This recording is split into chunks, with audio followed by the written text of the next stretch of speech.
مساء الخير حبايبي، عاملين ايه؟ يا رب دايما تكونوا بخير. يلا بينا النهارده بقى نفرز الثوم. اللي بتفرز الثوم ولسه ما جبتهوش تلحق دلوقتي تجيبه وهو اخضر عشان نلحق نفرزه. شوفي الفيديو وشوفي، هقولك على ادق التفاصيل. لو انتي لسه اول مره هتفرزي الثوم هقولك على ادق التفاصيل. وهنطلع منه كده اشكال والوان، هنطلع منه حاجات كتيره جدا. مش هنرمي اي حاجه في الثوم، حتى القشر مش هنرميه، هنستغل كل حاجة فيه وهنعمل منه حاجات كتير. وهنعمل منه الدقة اللي انتوا شايفينها الحلوة دي، هتنفعك كده في الفريزر لكل التمليحات وكل الخلطات هتحطيه فيها. وهنعمل كمان الثوم البودر، يعني هنعمل حاجات كتيرة جدا منه. بس هقول لكم على كل التفاصيل. تابعي الفيديو للآخر وحطي لايك للفيديو، ويلا بينا ندخل نفرز الثوم الحلو ده. اول حاجة هنا جبت التوم بقى، تجيبيه يكون اخضر، عشان اللي هيتفرز لازم يكون اخضر قبل ما ينشف. والتوم الكويس يعني في التفريز هو التوم الابيض، كويس يعني احلى من التوم الاحمر في التفريز، ولونه كده بيبقى ابيض كده مش بيغير خالص. هنا بقى انا قطعت الشواشي بس اللي هي بتاعه التوم اللي فوق دي. وهنا بمسك كده بقشر القشرة اللي هي من بره الناشفة دي زي ما انتوا شايفين كده. وبسيب العرق الاخضر اللي انتوا شايفينه ده مش هنرميه. العرق ده ما ترموهوش، ده احنا هنعمل منه الدقة اللي انتوا شفتوها الحلوة دي. فهنقشر كده الكمية اللي عندي بقى كلها. انا عندي بقى هقعد كده هفرش بقى كده ملاية في الارض، وهقعد انضفه كله، هخليه بالشكل ده زي ما انتوا شايفين.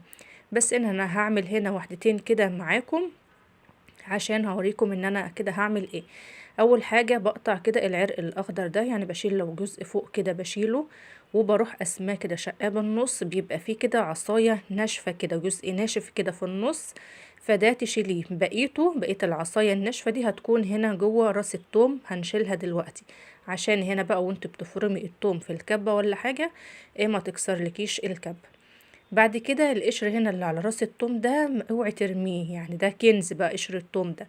انا هنا بقشره كده، بحطه هنا في طبق لوحده لغاية ما هوصل كده للفصوص. بشيل الجزء اللي تحت ده وهفصص كده الفصوص زي ما هي، مش بتتقشر. التوم اللي بيتفرم يا جماعة لو حد لسه ما يعرفش يعني، مش بنقشره، هو القشرة بتاعته بتبقى طرية جدا، مش بتبقى قشرة ناشفة، بتبقى قشرة طرية، عشان كده بنفرمه وهو اخضر.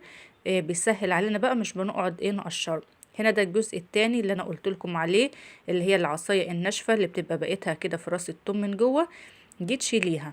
هنا هوت هوريكم واحدة تاني، خدوا بالكم ده العرق هوت الاخضر ده، بشقه كده من النص عشان اطلع منه العصاية الناشفة دي اول حاجة تطلعيها عشان ما تنسيهاش. وبقيتها بيبقى هنا في راس التوم، بشقها كده بالنص عشان تسهل معايا ان انا اقشرها. اهو شايفين بعد ما بشقها كده بالنص القشر هنا بيطلع معايا بكل سهولة. بشيل اول قشرتين من بره كده لو يعني مش حلوين، وبقية القشر بروح مقشراه كده بيطلع معايا بكل سهولة، بيبقى طري وبيطلع كده معايا بكل سهولة. ده القشر بقى اللي هنعمل منه التوم البودر بقى المركز كده الجميل اللي احنا بنشتريه، غالي جدا من بره ومش بيكون مركز ولا حاجة. هنا بنفصص بقى فصوص التوم زي ما هي كده زي ما قلت لكم بقشرها. وتاخدوا بالكم برضو هطلع هنا من النص كده اللي هي الحتة العصاية الناشفة دي اللي قلت لكم عليها.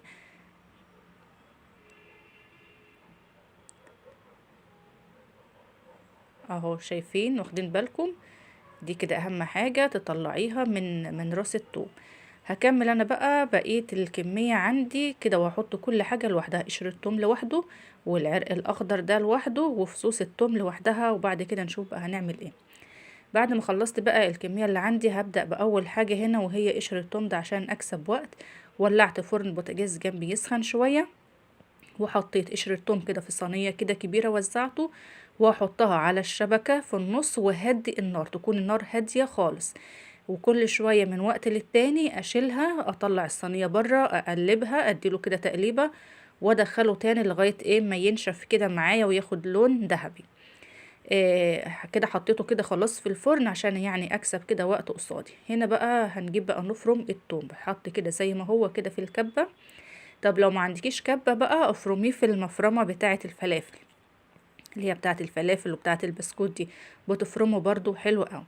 طيب هنا بقى عايزة اقول برضو على ملحوظة، وانتي بتفرمي التوم ما تفرمهوش كتير، يعني ما تخليهوش كده يبقى ناعم قوي، يبقى عامل زي العجينة كده، لا يعني خليه كده يكون مصحصح شوية، يكون في قطع يعني زي مفرفت كده، عشان خاطر لما نيجي نعمل بيه الاكل بعد كده يبقى باين لما تاخدي منه كده بالمعلقة.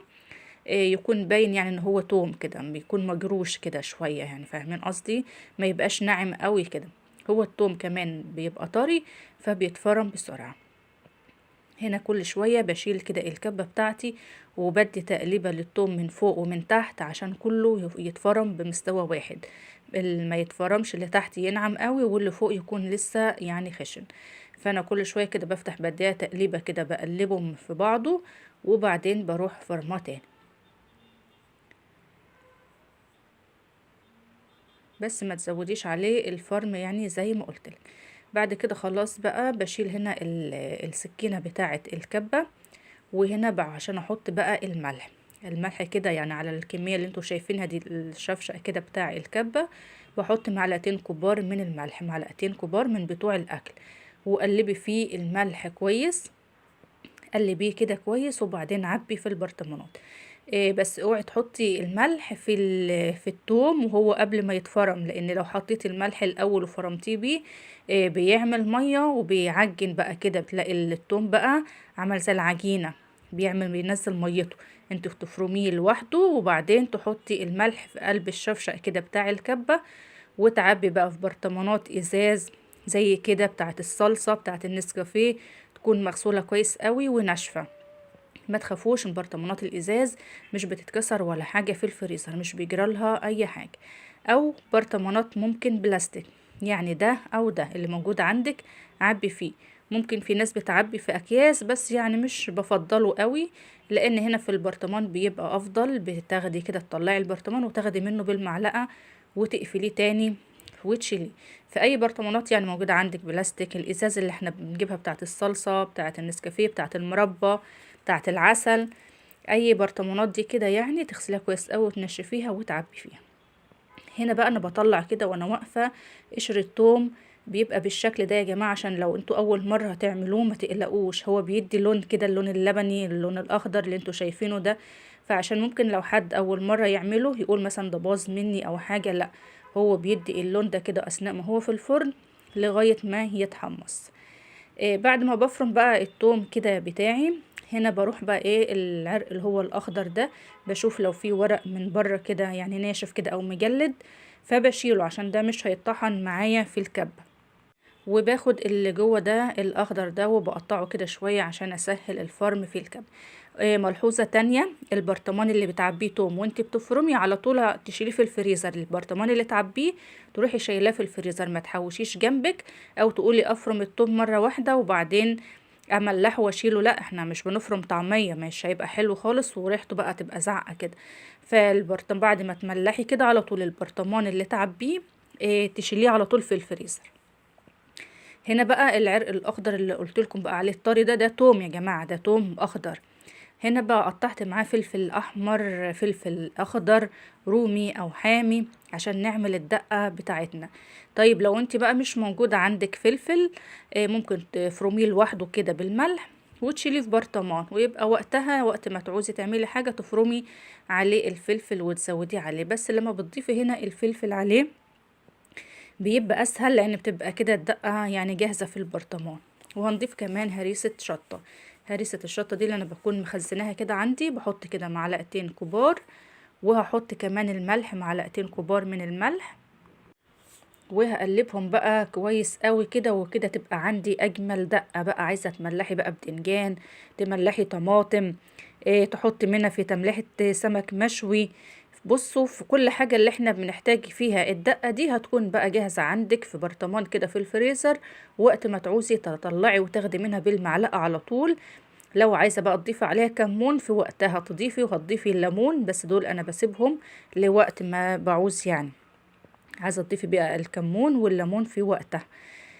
هنا بقى هو قشر بقى التوم لما اتحمص اخد اللون الذهبي كده الغامق واتحمص ونشف كده معايا، بروح بقى كده ايه افركه كده شوية عشان اسهل عليه الطحن كده، وبعدين احطه في المطحنة الصغيرة اللي هي بتاعة التوابل دي بتاعة الخلاط، بيتطحن معايا بكل سهولة، وبيبقى عندنا اجمل توم بودرة مركز، ريحته قوية، طعمه نفاذ وحلو قوي، يعني انضف واجمل بكتير من اللي بنجيبه من بره اللي بيبقاش ليه ريحة اصلا يعني. لكن ده بيفضل معاكي كده توم، يعني بودرة توم جميلة جدا ومركزة جدا، تحتفظي بيها عندك طول السنة. يعني انا كمان عملت الصينية دي وكان لسه في صينية تاني هعملها مرة تاني. شايفين بقى التوم البودرة، وهنا الدقة بتاعتي او التمليحة دي حطيتها كده في برطمانين صغيرين. وبرطمانات التوم انا طلعتها دلوقتي من الفريزر، انا كنت اللي بعبيه بشيله على طول في الفريزر، طلعتهم دلوقتي عشان اقفل معاكم الفيديو. شايفين التوم لونه ابيض قشطه كده، جميل بجد، بينفع في وقت الزنقات يعني، فرزوه هيبقى حلو جدا معاكم. واشوفكم على خير في فيديو جديد.